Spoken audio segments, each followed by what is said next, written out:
Bem pessoal, aqui é um projetinho feito com Arduino de um semáforo de 4 vias, né, de 4 estágios. O que acontece?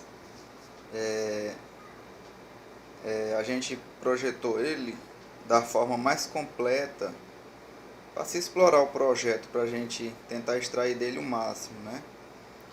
Então, e também foi utilizado um tempo de 5 segundos entre um farol e outro, para não ficar equiparado ao tempo real, o vídeo não ficar muito longo nem muito chato. Então a gente utilizou esses 5 segundinhos e fez aqui o que vocês estão vendo. Aí eu vou mostrar para vocês aqui como é que foi feito esse projeto, desde o código binário, passando pela matriz de LED, depois vindo para a prática no Arduino, né, para o mundo real. Então vou acender aqui a luz aqui para a gente ver. Ó, aqui, como vocês estão vendo, é uma folha de papelão. Essa folha atrás tem toda a fiação colada, né, com fita crepe.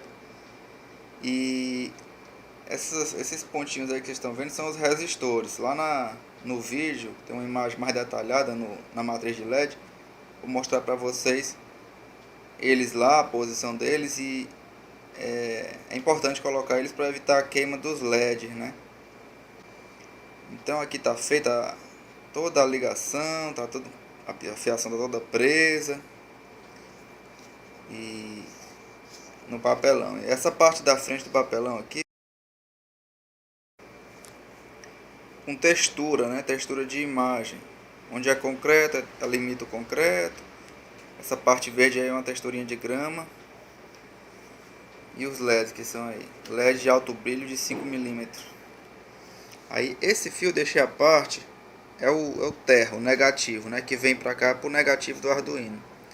E os demais são os fios que estão ligados na perninha positiva, no anodo. Então eu vou explicar isso para vocês aqui no vídeo, um pouquinho mais detalhado, mas de forma rápida. Então pessoal, vamos ver aqui uma ilustração que ela mostra o funcionamento dos faróis desse cruzamento, né, de 4 vias, para a gente ter uma noção do sincronismo entre os faróis, tanto o número 1 com o 2, com o 3 com o 4 simultaneamente. Vamos dar uma olhadinha aqui. Nós estamos percebendo aqui, vendo esse esquema, que enquanto a lâmpada 0 está acesa, a 5, a 8 e a 11 também estão. Isso significa que no primeiro farol a lâmpada verde está acesa, no segundo a lâmpada vermelha está acesa, no terceiro também a vermelha está acesa e no quarto farol a lâmpada vermelha também está acesa. Aí logo em seguida a lâmpada do primeiro farol muda para amarelo. Aí perceba que a lâmpada do segundo farol permanece em vermelho, a do terceiro farol também e a do quarto farol também em vermelho, que é o correto, né, o normal. O primeiro farol ainda não fechou. Agora no instante que ele fecha, vocês podem ver aqui que no instante que a lâmpada vermelha do primeiro farol acende, a verde instantaneamente do segundo farol acende também.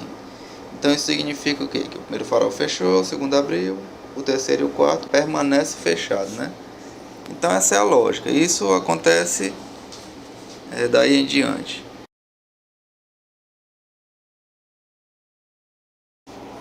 Então, como eu tinha falado antes, a gente se baseou nesse projeto de uma forma que desse para explorar ao máximo esse tráfego nessas 4 vias, né? Então, a gente poderia ter feito um exemplo mais simples, mas ficaria muito fácil, assim, sem graça, porque a gente não ia tentar usar a nossa imaginação para chegar no máximo que esse cruzamento poderia oferecer. Então, vamos observar aqui essa imagem, que é a mesma imagem da maquete. A gente percebe o seguinte, que quando um farol fica verde, seja ele o primeiro, o segundo ou o terceiro, não importa, ele vai permitir o sentido da via em três ocasiões, né? Vai permitir o sentido da via adiante, vai permitir o sentido à esquerda e vai permitir o sentido à direita. Então você percebe que essa situação se repete em todos os faróis. Quando ele abre, ele permite o sentido em diante, logo à sua direita e à sua esquerda na próxima faixa. Essa foi a forma que no momento a gente conseguiu ver que tornaria ele mais completo. Pessoal, a gente vai falar agora da matriz de LED. Então, para a gente entender a matriz de LED, a gente vai ter que ter uma noçãozinha de código binário. Quem já sabe o que é, beleza. Para quem não sabe, vou dar uma pequena explicaçãozinha. O código binário possui dois números, o 0 e o 1. Para a máquina, o 0 significa low, ou 0 volt, ou seja, sem tensão nenhuma. O 1 significa high, 5 volts no nosso caso, mas poderia ser uma voltagem qualquer. Na hora que você passasse o código 1, o switch fecharia e deixaria aquela voltagem passar. Então ele passa a voltagem atual, que no nosso caso é 5 volts. Na lateral esquerda desse diagrama, nós percebemos que tem 4 entradas, D, C, B e A. Então vamos enumerar cada uma. A A seria a primeira, com a posição 0. A B seria a segunda, com a posição 1. A C seria a terceira, com a posição 2. E a D seria a quarta, com a posição 3. Para entendermos o número binário, nós temos uma pequena relação. 2 elevado a n, onde n é o número daquela entrada, ou seja, o número aonde o 1 aparece. Então, conforme o nosso diagrama, por exemplo, na saída S1, o 1 aparece na primeira posição, ou seja, na posição 0. Logo, 2 elevado à posição 2 elevado a 0 é igual a 1. Então, a saída decimal de 2 elevado a 0 é 1. A saída decimal do código binário 0001 é 1. Seguindo o raciocínio, na saída S2, o 1 aparece na segunda posição, ou seja, na posição 1. Então, 2 elevado a 1 é 2. E assim por diante, né? Como exemplo, a nossa saída S0, ela ativará a tensão de 5 volts em todo aquele condutor, que ele energizará todos os LEDs ligados a ele. Lembrando, pessoal, que na hora de ligar um LED a um condutor, a parte positiva do LED, ou seja, o anodo, tem que ficar do lado onde se entra a tensão. Se você ligar de forma contrária, ele não acenderá. Para você identificar quem é o anodo, ou seja, o positivo, você pode observar na parte interior do LED. Existem duas perninhas. A perninha que possui a pontinha menor é o anodo, ou seja, o positivo. E a perninha do LED que possui a pontinha maior é o cátodo, o negativo.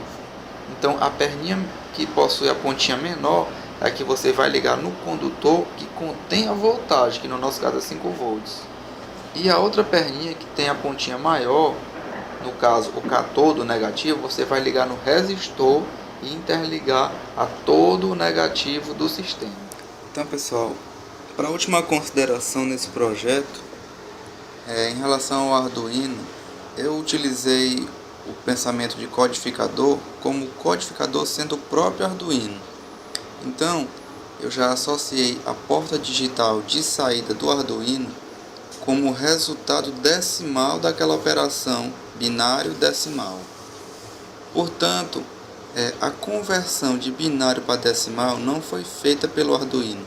Eu já subentendi o resultado decimal e já coloquei ele relacionado a uma saída digital do Arduino. Logo, essa ligação foi feita e o resultado é esse que vocês estão vendo aí no vídeo.